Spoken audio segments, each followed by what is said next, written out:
This is ESBR Boxing, and I'm delighted to be joined by my esteemed colleague Elliott for a big fight breakdown, a big deep dive into the upcoming heavyweight fight between Anthony Joshua and Jermaine Franklin. Yes, that's right, AJ is back. April Fool's Day, but this do not be fooled, everyone. He is back. He will be fighting at the O2 Arena, and we're going to take you through kind of a bit more of a detailed breakdown and a few predictions and everything about this fight. So yes, Elliot, without further ado, once again, thanks for joining me. I hope you're well.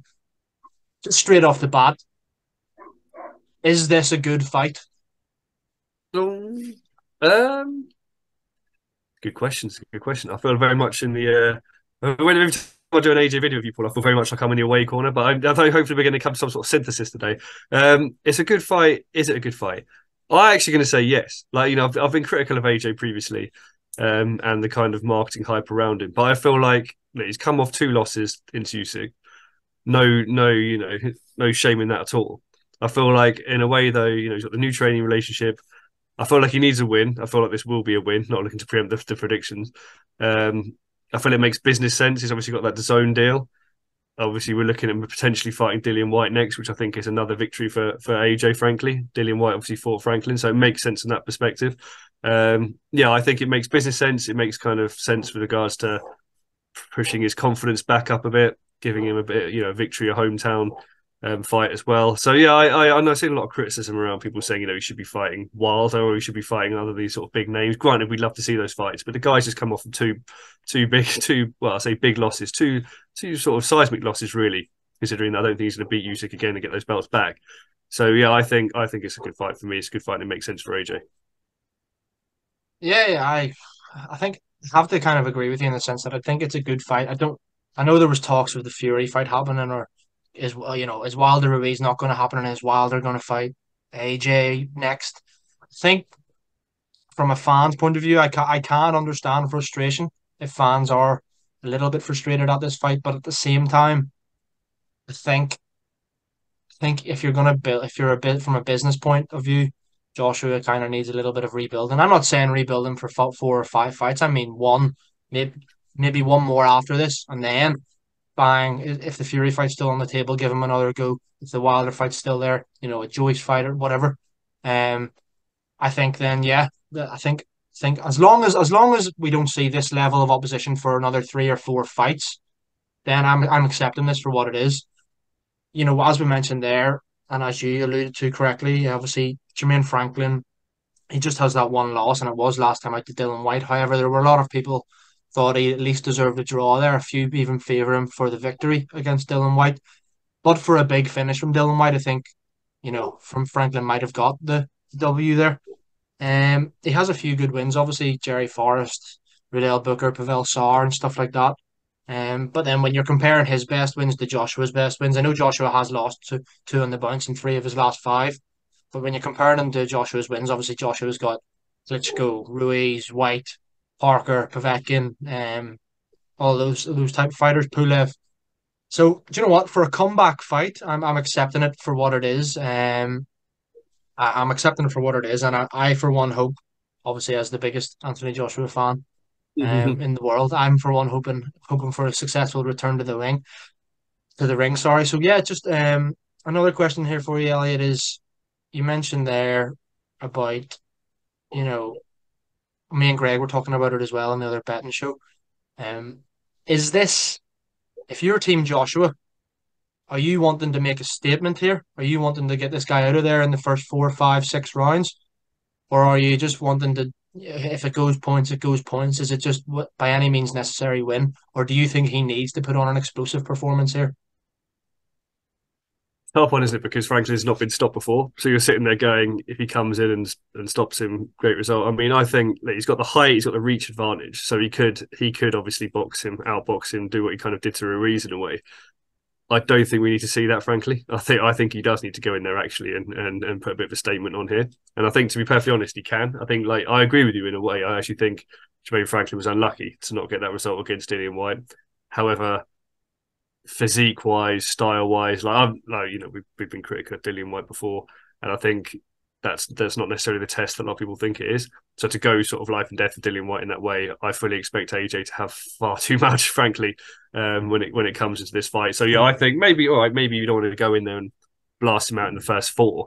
If you know, I mean, he's got 14 KOs in 21 fights, so obviously carries some power up a heavyweight, even though he's not fought obviously the names that we were talking about with AJ. But as long as he gets him out of there, I think first sort of six, seven, I think that'd be fine. Just go in there and kind of if even if there's a slow first start, just say, I'm working on a few things, whatever, but I got him out of there. I think we'd accept that.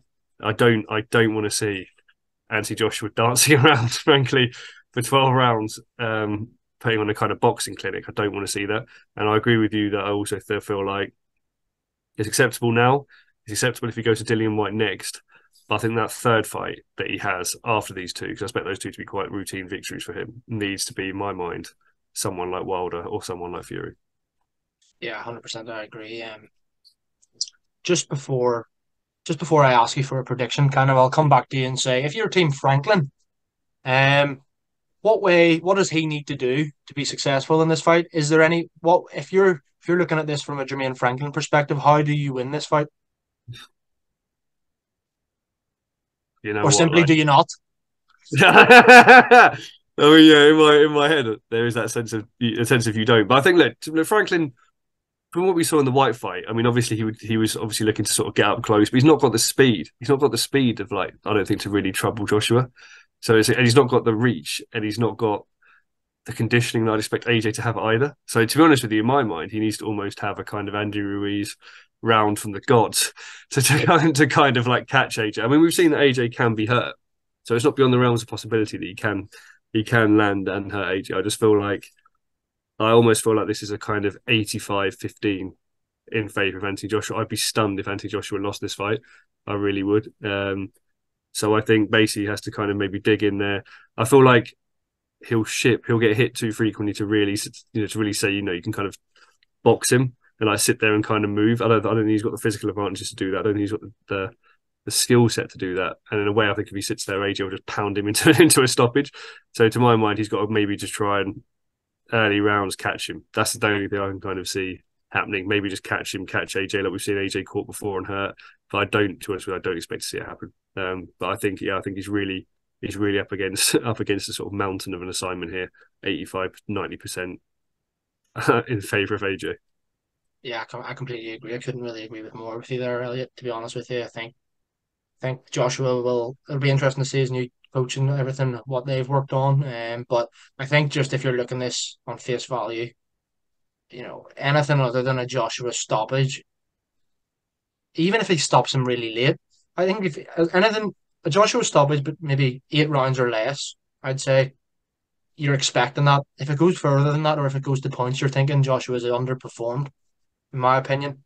Um, this is not like obviously he's lost his last two, but comparing Usyk, even Pulev and people like that, and Ruiz, even comparing those last 5 fights to Jermaine Franklin. Jermaine Franklin's levels below. So yeah, I fully expect Joshua to win this routinely. So I'll just finally throw you a prediction within a um. I have a feeling you know what you're going to say, but if I'm going to give you 2 rounds, I know you're going to go for Joshua stoppage, but if there was 2 rounds, which 2 rounds do you think are the most likely that Joshua wins this fight? Well, we'll start off by saying I agree with you. I think it'll be first 8. If I had to, we're narrowing it down to 2 rounds, I'm going to go. It'd either be 4-5 or 5-6 for me. I think he'll go. I'd be surprised if he just walked in there and smashed him in the first 3. But I think if he starts catching, which he will, around sort of 4-5, I can see it being over then. To be honest. I completely agree, and this is funny because when myself and Greg did the betting show for this fight, so be sure to check that out as well. I mentioned 4-6 and 5-8, but if I was going to pick 2 rounds, it would be 4-5 or 5-6. I'll probably go 5-6. If I was picking a 2 round window for Joshua to win this fight, but yeah, I think it's for me routine victory for Anthony Joshua. No, I totally agree, and I think it's what he needs. It's what he needs. In a way, it's like you say, we can accept it, but we need AJ back. He's obviously, he's still one of the top 4 heavyweights in that division, the 4 that kind of sit above everyone else, really. we just want to see him in those fights, really. But I can understand this. I can understand it from a sort of psychological perspective, from a sort of getting back in shape perspective, and sort of building momentum. But I don't want to see him fighting too many people of this ilk again, frankly. Yeah, absolutely. Well, that's all we'll have time for, Elliot. Unfortunately, we could talk about this for hours, but yeah, thanks for joining me there. Obviously, this was our big fight breakdown on Joshua Franklin. We'll have loads of other content relating to that fight, undercard breakdown. Me and you, Elliot, will do a weekly preview, of course, looking at some of the undercard fights and fights going on the same weekend. Got some betting content for Anthony Joshua. We might even have some prediction content as well. So yeah, be sure to check all that out in the channel. I'll thank once again, Elliot. Thanks very much for your time. I'll see you again soon. Thank you very much, Paul. Thank you very much for that, and thank you very much, guys, for watching.